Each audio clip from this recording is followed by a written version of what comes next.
Welcome to the fifth lecture of sphere, first chapter of your three-dimensional geometry book, paper third. आज हम एक नया question जो कि इम्पोर्टेंट है, एग्जाम्स में आपके कई बार पूछा गया है, उसको हम करने जा रहे हैं। देखिए आप,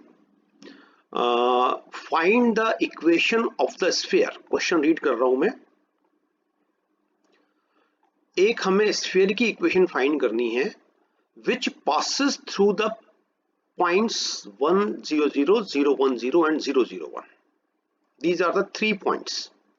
उनसे वो स्फीयर पास हो रहा है and has its radius as small as possible. तो ये जो लास्ट के जो हमने कुछ वर्ड्स अभी पढ़े, and has its radius as small as possible, in words को हमें ध्यान से समझना है और हमको ये याद रखना है कि इस क्वेश्चन को करने के लिए हम स्फीयर के फॉर्मूलेस के साथ साथ डिफरेंशियल कैलकुलस यानी जिसको हम कहते हैं अवकलन गणित के कंसेप्ट भी अप्लाई करेंगे। मैक्सिमा और मिनिमा चैप्टर वाले, उच्चिष्ट और निम्निष्ट चैप्टर जो कि आप 12th क्लास में पढ़ चुके हैं। That's why this question is important, because it involves not only concepts of sphere, but it also involves concepts of maxima minima.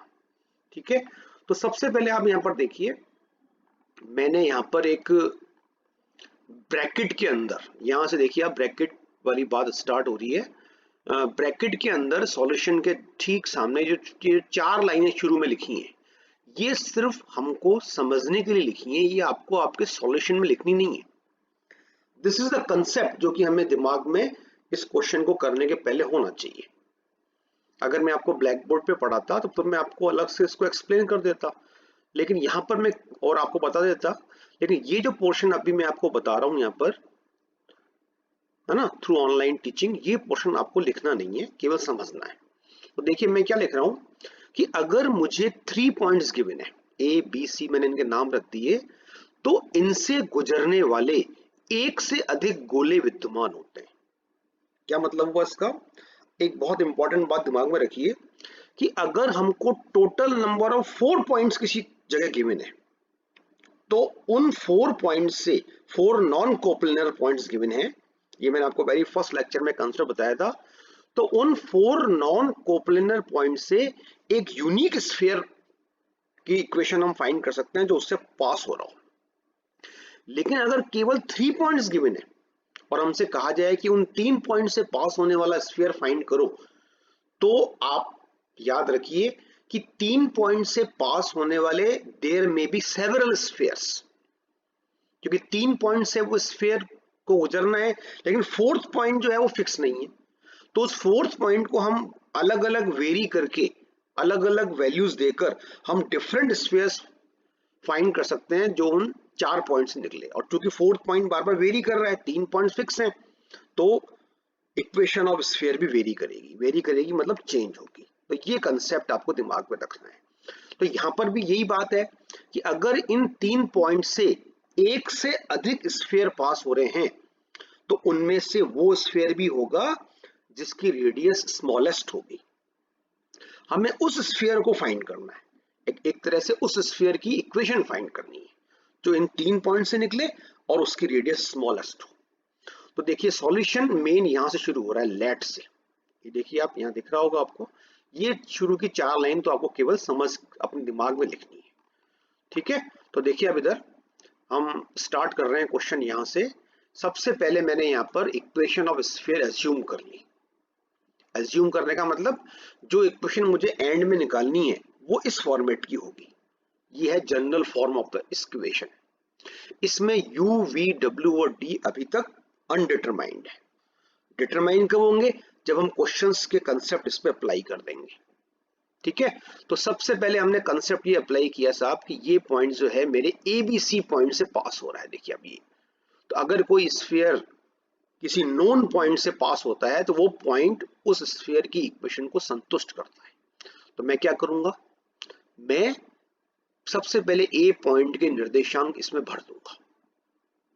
भरने का मतलब x की जगह x कोऑर्डिनेट, y की जगह y कोऑर्डिनेट और z की जगह z कोऑर्डिनेट।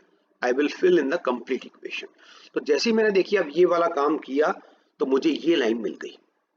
आप देख सकते हैं यहाँ पर x की जगह 1, y की जगह 0, z की जगह 0, फिर 1 0 0 ऐसे करके ये लाइन मुझे मिल गई। इस लाइन से मैंने क्या किया, इस लाइन से मैंने 2u को तो लेफ्ट में रखा, दिख रहा होगा आपको, और d और 1 को मैंने राइट में ले लिया। तो I have obtained a relation 2u बराबर माइनस ऑफ d प्लस 1। तो यही तरीका या यही काम मैंने बी पॉइंट के लिए किया, तो मुझे इक्वेशन नंबर 5 मिल गई। सॉरी, यहाँ नंबर शायद गलत डल गया, 3 नंबर है, हाँ sorry, it is number 3। Okay, फिर जब मैंने यही काम सी पॉइंट के लिए किया तो मुझे ये इक्वेशन मिल गई 4th। तो सेकंड, थर्ड और फोर्थ ये तीनों इक्वेशंस क्या मुझे UVW की वैल्यूज दे रही है? नहीं, ये इक्वेशन मुझे UVW की values in terms of D दे रही है, यानी UVW के मान D के रूप में। अब मैंने यहां पर रेडियस का फॉर्मूला अप्लाई किया। देखिए आप इधर रेडियस की वैल्यू का फॉर्मूला क्या होता है, यही होता है जो हम पढ़ चुके हैं, दिख रहा है आपको सामने, आपके सामने हाईलाइटेड। इसमें मैंने UVW की यहां से वैल्यू पुट की 2 3 4 से, ठीक है। तो आप देखिए 2 पे आप ध्यान दीजिए, ये 2 पे मुझे U की वैल्यू क्या देगी, 2। इक्वेशन नंबर 2 के लिए से मैं क्या करूंगा, ये जो 2u का 2 है ये मैं नीचे ले जाऊंगा, तो इट गिव्स u बराबर माइनस ऑफ d प्लस 1/2। देखिए ये मैंने यहाँ पुट कर दिया। सिमिलरली v की जगह, सिमिलरली w की जगह पुट कर दिया। फिर मैंने इस पर सिंप्लीफिकेशन अर्थात सरलीकरण का कार्य किया। ओके, क्या सरलीकरण किया, मैंने इन तीनों स्क्वायर्स, तीनों सेम है, इनको मैंने ऐड कर दिया तो ये 3 टाइम्स हो गया, अपॉन 4 तो इसका आ रहा है। फिर मैंने इस पे और सिंप्लीफिकेशन किया। क्या सिंप्लीफिकेशन किया, मैंने 4 एल्शियम लेकर स्क्वायर खोलकर सरल किया। तो यहां पर मुझे जो एक लाइन मिली, आर स्क्वायर की value is equal to this, इसको मैंने एज्यूम कर लिया एफ डी। अब आप बताइए एफ कब लिखते हैं हम, फंक्शन के लिए, यानी this I have assuming a function of D, ठीक है। तो यहां पर R square is a function of D नामक एक हमारे पास रिलेशन आ गया। रिलेशन क्यों, क्योंकि फंक्शन इज ए रिलेशन। अब देखिए यहां पर मैंने जो कंसेप्ट यूज किया है, जो कि आप 12th क्लास में पढ़ते हैं, ये देखिए यहां पर मैं सिर्फ इसी को हाईलाइट करता हूं, जो कि आपने इसका टाइटल मैंने रखा है उच्चिष्ट ओब्लिक निम्निष्ट, मैक्सिमा और मिनिमा। क्या कहता है कंसेप्ट ये कि if y is a function of x, ठीक है, ये हमको गिवन है, तब y इज एक्सट्रीमम, यानी y उच्चिष्ट या निम्निष्ट होगा। एक्सट्रीमम की हिंदी क्या होती है, हाँ, कब होगा, जब हम यानी कि y x के किन मानों के लिए उच्चिष्ट निम्निष्ट है ये पता करने के लिए हम क्या करते हैं, हम इस लाइन का दोनों साइड डिफरेंशिएशन करते हैं, dy बाय dx इसका डिफरेंशिएट करके ऑब्टेन कर लेते हैं, फिर उसको 0 के इक्वल करते हैं। 0 के इक्वल हमने किया है, यहां से नहीं आया है ये। अब इसी लाइन को हम दूसरे वे में लिखना चाहें तो I can write f dash x instead of dy by dx, ठीक है। तो f डैश x बराबर 0, इसको जब मैं सॉल्व करूंगा या इस लाइन को मैं सॉल्व करूंगा dy बाय dx बराबर 0 को, तो मुझे x की वैल्यू ऑब्टेन होगी। यहां पर ये वैल्यू 1 या 1 से ज्यादा भी हो सकती है। आप अगर 12th क्लास के क्वेश्चन याद करोगे तो आपको याद आ जाएगा। अभी मैंने a की वैल्यू लिखी है, से x इक्वल्स टू अल्फा। तो फिर से देखिए आप, x बराबर अल्फा कहां से मिली मुझे वैल्यू, इस f डैश x बराबर 0 को सॉल्व करके। अब ये वैल्यू मैं क्या करूंगा, इसका मैं एक बार फर्दर और डिफरेंशिएशन करूंगा। dy बाय dx का डिफरेंशिएशन क्या आ गया, d2y बाय dx स्क्वायर। इसके अंदर मैं ये वैल्यू पुट करूंगा, ये क्या शो करता है, d2y by dx square at x equals to alpha. तो ये करने से अगर इस पूरे की वैल्यू मुझे नेगेटिव ऑब्टेन होती है, मैंने क्या लिखा, if it is less than 0, तब मैं यहां से कंक्लूड करूंगा कि y इज मिनिमम। पूरी बात अगर हम यहां बोले y is minimum at x equals to alpha, और अगर यही लाइन में ये वैल्यू अगर मुझे पॉजिटिव ऑब्टेन होती है तो मैं कहूंगा, पॉजिटिव पे कहूंगा y इज मिनिमम और नेगेटिव पे बोलूंगा y इज मैक्सिमम। ठीक है, तो ये कंसेप्ट अब मुझे अप्लाई करना है कहां पर, y equals to F X को आप समझ लिया आपने। अब आप समझिए कि y की जगह मेरे पास यहाँ आर स्क्वायर है। In place of y I have R square and in place of x I have d। तो अब लाइन क्या बनी, R square is a function of d। देखिए आप R square is a function of d दिख रहा है, इसको आप कंपेयर कीजिए y equals to function of x से। तो मैं अब क्या करूंगा, मैं एफ डी का डिफरेंशिएशन करूंगा, एफ डैश डी ऑब्टेन करूंगा। तो देखिए अब इधर जैसे ही मैंने इसका डिफरेंशिएशन किया, this is my F D, तो ये आ गया डी स्क्वायर का डिफरेंशिएशन किसके रेस्पेक्ट में करूंगा, डी के रेस्पेक्ट में।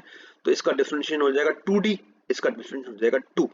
तो ये आ गया मेरा 6d प्लस 2/4। और जैसा कि मैंने आपको समझाया मुझे इसको 0 के इक्वल करना है। जैसे ही मैंने इसको 0 के इक्वल करके इसको सॉल्व किया, मुझे मिल गया d बराबर 10। ठीक है, यानी कि इसको आप कंपेयर करेंगे x इक्वल्स टू अल्फा से, जो मैंने यहाँ लिखी थी लाइन। देखिए अब इधर x बराबर अल्फा दिख रही है आपको। अब मैंने आपको फर्दर यहाँ पर क्या समझा था हमने, कि हम फर्दर सेकंड डिफरेंशिएशन करेंगे, यानी कि एफ डी का दोबारा अवकलन करेंगे दो बार। तो एक बार किया तो एफ डैश डी, दूसरी बार करेंगे तो हम आ जाएगा एफ डबल डैश डी। तो जैसे ही मैंने इसका डिफरेंशिएशन करके, तो बताइए यहाँ पर मन में सोचिए, अब इसका मैंने अगर डिफरेंशिएशन करूं तो what will I get, I will get 6/4, क्योंकि d का डिफरेंशिएशन 1 हो जाएगा, 2 का 0, तो 6/4 इज नथिंग बट 3/2। तो मुझे ऐसा करने से एफ डबल डैश डी की वैल्यू एक कांस्टेंट मिल गई, मतलब it is value of F double dash D for every value of D. ठीक है, तो ये d बराबर -1/3 पे भी यही वैल्यू आएगी। And since this value is positive, ये वैल्यू कैसी आ रही है, पॉजिटिव। तो अभी अभी जो मैंने आपको कंसेप्ट यहाँ देखिए रेड कलर की इंक में समझाया, तो मैं क्या यहाँ से क्या कंक्लूड करूंगा, मैं यहाँ से कंक्लूड करूंगा कि जो मेरा y था, y मतलब डिपेंडेंट वेरिएबल, ये y, this is minimum for the value of d which I have obtained by putting f dash d equals to 0। ठीक है, तो देखिए मैंने यही लिखा है, मैंने यहाँ पर सो करके क्या लिखा है, so for d equals to -1/3 R square is minimum. और अगर इस वैल्यू के लिए आर स्क्वायर मिनिमम है, then R will also be minimum, क्योंकि जिस वैल्यू पे आर स्क्वायर मिनिमम हो रहा है उसी वैल्यू पे आर मिनिमम होगा। तो ये मेरा देखिए इंपॉर्टेंट कंक्लूजन आ गया, यानी कि इस d के मान के लिए r यानी कि गोले की त्रिज्या न्यूनतम है, और मुझे ऐसा ही गोला फाइंड करना है जो न्यूनतम त्रिज्या का हो। ठीक है, तो देखिए आप, अब मैंने फिर कुछ नहीं किया, ये d की वैल्यू मैंने देखिए आप आपको दिख रहा होगा कि मैंने d की वैल्यू 2, 3, 4 में पुट कर दी। 2, 3, 4 आपको ऊपर लिखी हुई मिल जाएगी। तो इससे 2u, 2v, 2w की वैल्यू आ गई। ये वैल्यूज मैंने पुट कर दी मेरी इक्वेशन नंबर 1 में, जो कि मैंने इनिशियली एज्यूम की थी कि let the equation of required sphere be. देखिए अब यहाँ पर इक्वेशन नंबर 1, ये रही इक्वेशन नंबर 1, ये रही, ये दिख रही है आपको सामने बिल्कुल क्लियर लेट की लाइन में। इसमें मैंने 2u, 2v, 2w, d की वैल्यू पुट कर दी। पुट करने के बाद और सिंप्लीफाई करने के बाद ये मेरा आ गया आंसर, यानी कि ये वो गोला है जो पॉइंट ए से पास हो रहा है, बी से पास हो रहा है, सी से पास हो रहा है, और ऐसे पास होने वाले जितने भी गोले हैं, स्फीयर्स हैं, उन सब में से इस गोले की रेडियस मिनिमम है। ठीक है, अब देखिए इसके बाद हम एक कंसेप्ट समझ रहे हैं।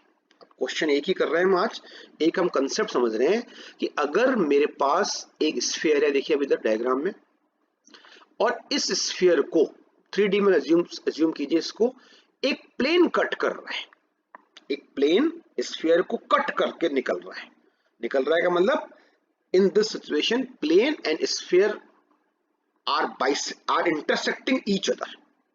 ठीक है, अब आप प्लेन को कैसे समझते हैं, प्लेन को विजुअलाइज कैसे करते हैं, देखिए आप, तो प्लेन को विजुअलाइज हम करते हैं इस वे में।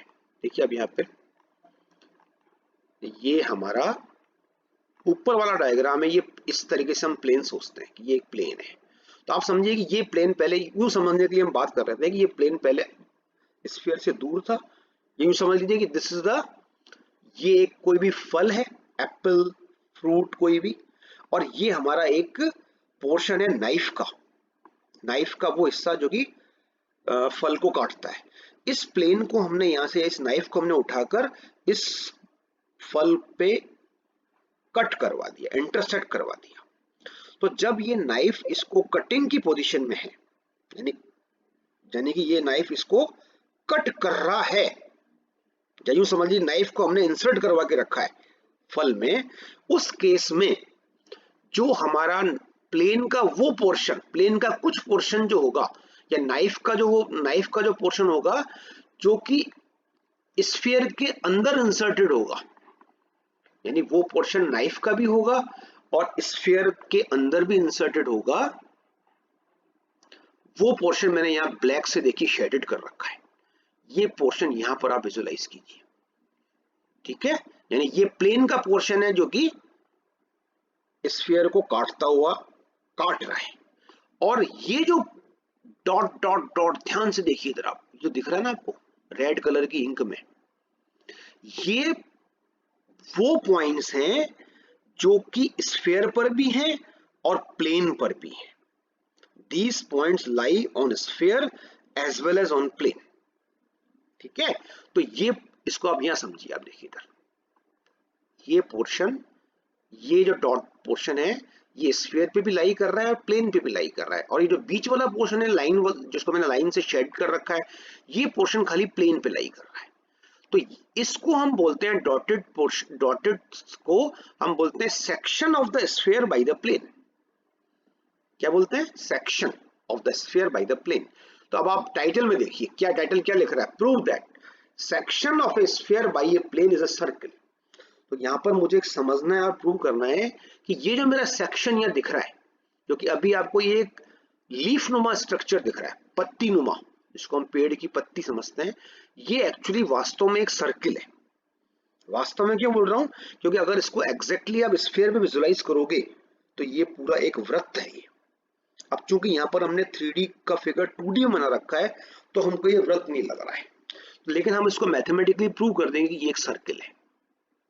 तो इसको हम सर्किल प्रूव करने के लिए हम क्या करेंगे, देखिए, हम सबसे पहले इस सेक्शन पर, जब मैं सेक्शन कहता हूं तो आप इस डॉटेड पे कंसंट्रेट कीजिए, तो मैं इस सेक्शन पर एक पॉइंट एज्यूम कर लूंगा, एनी पॉइंट। तो this P is any point on this section, मतलब ये P पॉइंट यहाँ इस सेक्शन पे कहीं भी हो सकता है, ठीक है। तो ये P पॉइंट यहाँ भी हो सकता है, यहाँ भी हो सकता है, यहाँ भी हो सकता है, ठीक है। तो एक्चुअली एक तरह से P कौन है? P is a variable point on this section, on this curve, ठीक है। फिर ये C कौन है? C is the centre of the sphere, यानी स्फीयर के ठीक बीचों बीच अंदर पॉइंट वाला पॉइंट। इससे मैंने एक कंस्ट्रक्शन किया, एक काम किया, मैंने C से एक लंब डाला। I draw a perpendicular from C, कहां डाला? On the plane. ये जो मेरी ब्लैक पोर्शन है shaded, this is the portion of the plane. तो ये मैंने लंब डाला।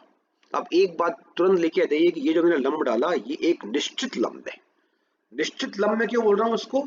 मतलब this is one of its kind, यानी मैं अगर आपको बोलूं C से आप समतल पर लंब डालिए, तो ऐसे एक से अधिक लंब नहीं होंगे, फिक्स एक ही लंब होगा।